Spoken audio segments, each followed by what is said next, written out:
Good morning बच्चों, की हालचाल। तो आज मैं फिर से लेके आया हूं आपके लिए एक और अमेजिंग लेक्चर ऑफ डिग्री बम डिग्री बम। देखो तो बच्चों, आज हम शुरू करने वाले थे आपका गॉस लॉ की एप्लीकेशन शुरू होने वाली है। जनरली जो पहली एप्लीकेशन आएगी वो कौन सी आएगी देखिएगा। जो भी आपकी इंपॉर्टेंट चीज होंगी मैं आपको बीच में बताता जाऊंगा। ठीक है, तो पहला है आपका इलेक्ट्रिक फील्ड इंटेंसिटी। ठीक है, छोटे से लेक्चर में खत्म करते हैं complete. Electric field intensity due to electric field intensity due to infinitely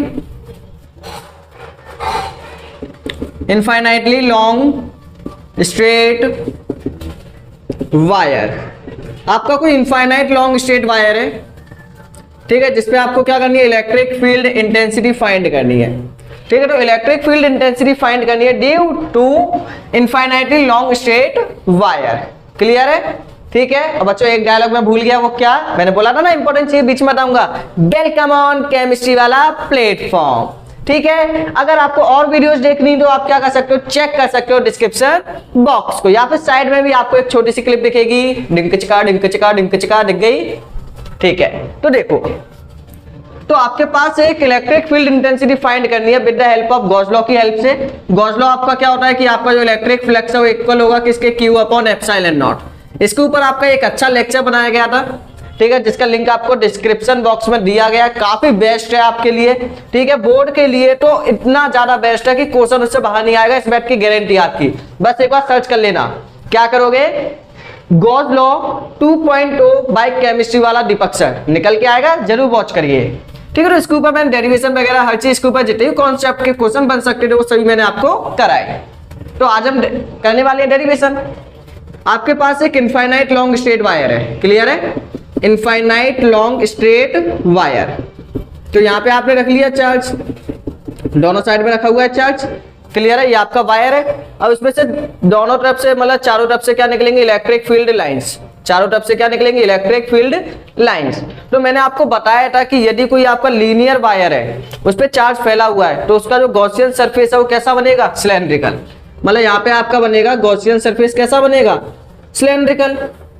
clear है, तो इसका एक गॉसियन सरफेस बन गया जो कैसा है आपका, सिलेंड्रिकल। क्लियर है, इस सिलेंड्रिकल गॉसियन सरफेस की जो रेडियस है वो आपकी r, इसकी जो लेंथ है वायर की वो इसकी हाइट के इक्वल होगी। क्लियर है, ठीक है कि नहीं। इसमें इलेक्ट्रिक फील्ड का डायरेक्शन हो गया ये, मतलब इलेक्ट्रिक फील्ड इधर भी बनेगा इधर भी बनेगा, तो ये हो गया आपका इलेक्ट्रिक फील्ड का डायरेक्शन। मेन चीज आपके यहाँ पे टोटल सरफेस कितने हैं, ठीक है, तो आपका कोई लीनियर वायर है, उसका जो गॉसियन सरफेस है वो कैसा बन गया आपका, सिलेंड्रिकल। सिलेंड्रिकल के टोटल सरफेस कितने होते हैं, सिलेंड्रिकल के टोटल सरफेस कितने होते हैं, तो सिलेंड्रिकल के आपके टोटल सरफेस कितने होंगे देखिएगा। देखिए इसके टोटल सरफेस आपके होंगे 3। देखो पहला सरफेस आपका बनेगा ये ऊपर, मतलब एक सरफेस, मतलब जैसे कि मान के चलिए ये है, तो इसका एक एरिया वेक्टर, एक सरफेस कौन सा, ये एक सरफेस ये, और एक हो गया ये बीच वाला, ये गोल वाला। कितने सरफेस है टोटल सिलेंडर के पास, 3 सरफेस। ठीक है, कितने सरफेस है, 3, एक हो गया ये, एक हो गया ये, एक हो गया ये गोल गोल वाला, गोल गोल वाला। क्लियर है, तो ये आपके यहाँ पे सरफेस। अब इसी में आपको क्या करना है, तो पहला सरफेस हो गया ये, इसका नाम ले दो A1। क्लियर है, एक सरफेस ये नीचे बन गया जिसका नाम हो गया A2, एरिया वेक्टर A2। एक सरफेस आपका यहाँ पे बनेगा इस डायरेक्शन में जिसका नाम होगा A3। इलेक्ट्रिक फील्ड का डायरेक्शन भी आपका सेम है। क्लियर है, अब बताओ यहाँ पे इलेक्ट्रिक फील्ड और एरिया वेक्टर के बीच में एंगल कितना, 90। इलेक्ट्रिक फील्ड और एरिया वेक्टर के बीच का एंगल कितना, 90।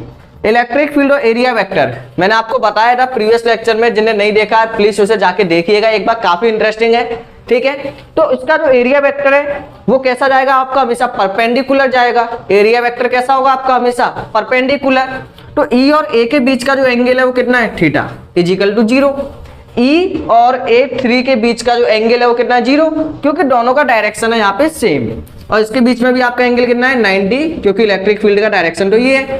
तो इलेक्ट्रिक फील्ड आपका ऐसे जा रहा है, एरिया वेक्टर नीचे, दोनों के बीच का एंगल 90। क्लियर है, ठीक है, तो ये तो हो गया आपका डायग्राम कि आपका एक सिलेंड्रिकल वायर है, ठीक है, लाइन चार्ज वायर है, उस पर चार्ज रखा हुआ है, उसका गॉसियन सरफेस है वो आपका कैसा बनेगा, सिलेंड्रिकल। यहाँ पे आपने एक P पॉइंट माना हुआ है, जिस पॉइंट पे आप क्या कर रहे हो, इलेक्ट्रिक फील्ड इंटेंसिटी फाइंड करने की कोशिश कर रहे हो।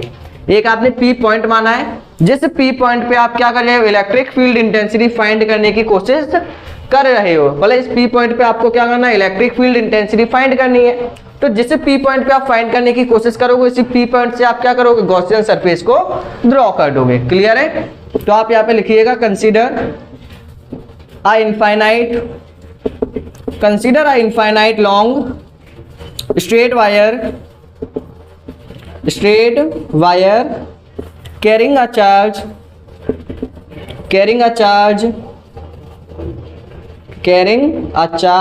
Q।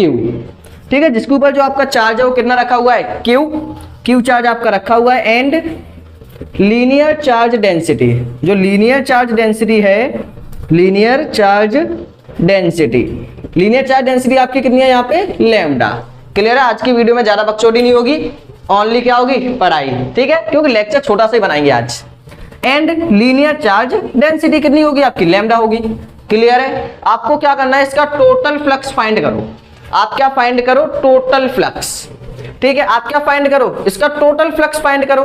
मतलब जैसे कि ये बीच में चार्ज रखा हुआ है, इलेक्ट्रिक फील्ड लाइन चारों तरफ से क्या हो रही होंगी, क्रॉस हो रही होंगी। तो आप क्या करो, इस पूरे सिलेंडर का टोटल फ्लक्स फाइंड करो। तो देखिएगा, टोटल फ्लक्स आपका इक्वल होगा किसके, तो हर एक सरफेस से फाइंड कर लो कि इस वाले सरफेस से कितनी लाइन पास होंगी, ऊपर वाले सरफेस से कितनी पास होंगी, नीचे वाले सरफेस से कितनी पास होंगी। सभी का फ्लक्स क्या कर लो, आप ऐड कर लो। तो टोटल फ्लक्स निकालने के लिए पहले सरफेस का फ्लक्स, दूसरे सरफेस का फ्लक्स, तीसरे सरफेस का फ्लक्स, सभी सरफेस के फ्लक्स को क्या कर लो, आप ऐड कर लो। जब सभी सरफेस के फ्लक्स को आप ऐड अप करोगे तो क्या होगा, देखिए टोटल फ्लक्स आपका आ गया, ठीक है। अब देखो टोटल फ्लक्स कितना है आपका, फाई नेट। फाई वन का फॉर्मूला E डॉट A1, ठीक है। फाई टू का E डॉट A2, मतलब फाई का फॉर्मूला क्या होता है, E डॉट A। E आपका electric field, area vector A1। तो पहले सरफेस पे A1 है, दूसरे सरफेस पे A2 है, थर्ड वाले सरफेस पे A3 है। तो E डॉट A3। अब क्या करोगे आप, यहाँ पे डॉट को करोगे रिमूव। तो जब आप डॉट को रिमूव करोगे तो यहाँ पे आएगा EA1 कॉज। अब बताइए E और A1 के बीच में एंगल कितना, 90। तो यहाँ पे आएगा cos 90 plus EA2 cause 90 plus EA3 cause 0। Cos 90 की वैल्यू कितनी होगी, 0। काफी सिंपल है, कुछ नहीं है डेरिवेशन में, और काफी ज्यादा इंपॉर्टेंट भी है आपके बोर्ड एग्जामिनेशन के लिए, काफी ज्यादा मोस्ट इंपॉर्टेंट है, बने रहिएगा, ठीक है। तो फाइनेट आपका ये आ गया 0, ये आ गया 0, जी का हो गया, अरे बंदर की पूछ भाग गई रे, अरे बुलाओ बुलाओ बुलाओ बुलाओ। कॉस 0 की वैल्यू है 1, तो आएगा EA। अब A3 लिखने यहाँ जरूरी है क्या, नहीं। A3 को आप क्या लिख सकते हो, यहाँ पे A लिख लो, मतलब A3 को आप क्या लिख लो, A क्या होगा यहाँ पे, एरिया ऑफ, या फिर सरफेस एरिया ऑफ सिलेंडर, या फिर लिखो CSA ऑफ सिलेंडर, ठीक है। तो A3 आपका A के इक्वल मान लिया, A क्या होगा आपका CSA ऑफ सिलेंडर, मतलब curve surface area of cylinder. A3 वाला कौन सा, ये इसका कर्व सरफेस एरिया क्या होगा आपका, कर्व सरफेस एरिया होगा आपका इसका 2 पाई RH। तो देखिएगा, अब अकॉर्डिंग टू गॉस लॉ, यहाँ पे गॉस लॉ तो आपने अप्लाई किया ही नहीं, तो अकॉर्डिंग टू गॉस लॉ क्या होगा कि आपका फाइनेट इक्वल होगा किसके, टोटल चार्ज कितना है, Q upon epsilon naught. Total charge आपका Q अपॉन एप्सिलॉन नॉट, ठीक है। तो जैसे आप इसे पुट करोगे in equation number first, put in equation first, पहली इक्वेशन में पुट करने पे क्या आएगा, यहाँ पे Q upon epsilon naught is equal to EA, ठीक है। आपको यहाँ पे वैल्यू निकालनी है E की, मतलब आपको क्या फाइंड करना है, इलेक्ट्रिक फील्ड इंटेंसिटी। तो आपको फाइंड करना है इलेक्ट्रिक फील्ड इंटेंसिटी। तो E इज इक्वल टू यहाँ पे आएगा, एरिया को कहाँ पे ले आओ, नीचे ले आओ, तो यहाँ पे आएगा Q upon A epsilon naught. Q upon A को ओपन करो, A क्या है आपका CSA ऑफ द सिलेंडर। अब CSA ऑफ सिलेंडर क्या होगा, 2 पाई RH। अब H कितना है, हाइट ऑफ सिलेंडर किसके इक्वल है, लेंथ। हाइट ऑफ सिलेंडर किसके इक्वल है, आपकी लेंथ के इक्वल, तो 2 पाई RL एप्सिलॉन नॉट। अब देखो यहाँ पे हम क्या कर सकते हैं, इसको हम आगे भी कर सकते हैं। देखो क्या, वी नो, हम जानते हैं lambda linear charge density. Lambda क्या होता है आपका, लीनियर चार्ज डेंसिटी, लैम्डा आपका होता है चार्ज पर यूनिट लेंथ, ठीक है। लैम्डा किसके इक्वल होगा, चार्ज पर यूनिट लेंथ। तो यहाँ पे आपका Q इज इक्वल टू आएगा lambda into L, Q is equal to आ गया आपका लैम्डा इंटू एल। तो उसको पुट कर दो इन equation number second, put in equation second. तो जैसे ही आप इसे उठाओगे यहाँ पे पुट करोगे तो आपका E इज इक्वल टू कितना आ जाएगा, देखिएगा lambda L upon 2 pi R epsilon naught, L से एल हो गया कैंसिल, तो E का फॉर्मूला आ गया lambda upon 2 pi R epsilon